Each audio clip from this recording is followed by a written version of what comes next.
Hi, good evening. Good evening. I'm Tracy Hunt, and I'm a licensed psychotherapist.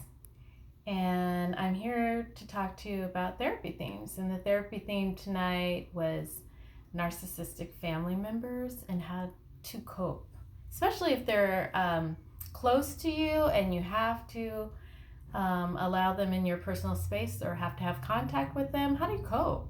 How do you cope when they don't care about you, don't have any empathy for you, and are constantly criticizing you?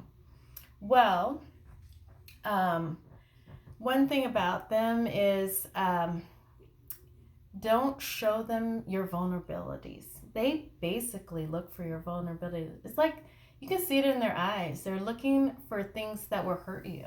So don't tell them that something hurts you, like, oh my goodness, my ex-boyfriend hurt me so bad and he left me, he betrayed me, he beat me. Don't tell them that, because if you tell them something like that, they'll be like, well, it's your fault because this is what's wrong with you.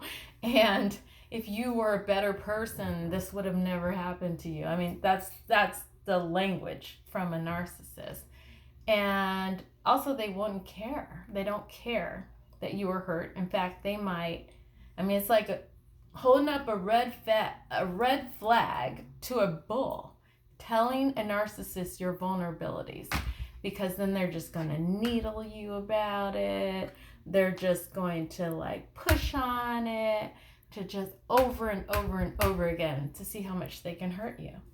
So if they're, and you don't even have to tell them something that hurts you. I mean, if they're a close family member and they're in your personal space, they can look around your environment and find the things that are painful for you and just talk about it ad nauseum until like sometimes you might just lose it, because it's like you're already hurt and they're touching that weak spot. So that's one thing. And another thing with them is that they want all the praise all the time. They don't want to give you any praise. They never give you any praise. And if there's something that you're proud of in your life, like an accomplishment, an award, a promotion, a successful business, and you want to talk to them about it, they don't want to hear it. Like, they could care less, right? They're going to talk over you, probably in mid-sentence, which shows they will switch the subject. They will talk about so-and-so who did it better than you and is more accomplished than you. And, they undermine your success. Or they'll say, oh, yeah, nice, you got that going on well in your life, but what about all this mess you have in your life over here? Because not only do they not have any empathy for your problems, they also want to tear you down. They want to tear you down. For those of you that are Christian, there are demonic forces attached to narcissism. And for those that don't believe in spiritual matters and you just want to talk straight psychology, narcissistic personality disorder is a personality disorder, and it comes from, childhood abuse and neglect. And they can't have normal relationships with you because they're stunted emotionally. And so, don't try to change them, but protect yourself. That's what you have to do around them. You have to kind of talk to them on a surface level.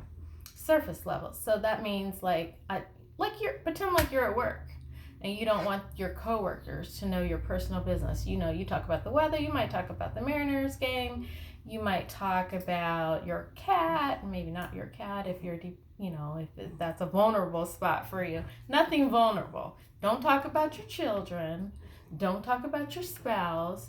Don't talk about anything important to you. Talk about, some silly TV show that you care nothing about if you have to talk to them at all. And protect your heart. Protect your heart.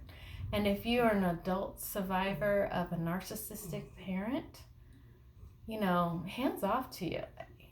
Hats off to you, because you have survived a lot. You have survived a lot. Okay. And, get help if you need it, because it definitely changes your personality. And say you're an adult child of a narcissist, and you've survived and you've gotten away from them, and you've had like semi-normal relationships, because hardly anyone has real normal relationships. Let's say semi to sort of healthy relationships, and then they come back into your life and you're like, wham, oh my god, I forgot how painful it is to be around my narcissistic parent.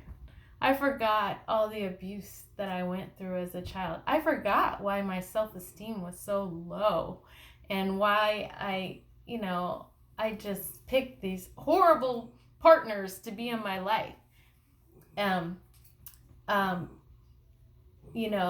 Protect yourself as much as you can if they have to be in your vicinity. And if you don't have to be around them, of course, that's the best. That's it for tonight. You take care, be well, nourish and protect your heart. Okay, bye-bye.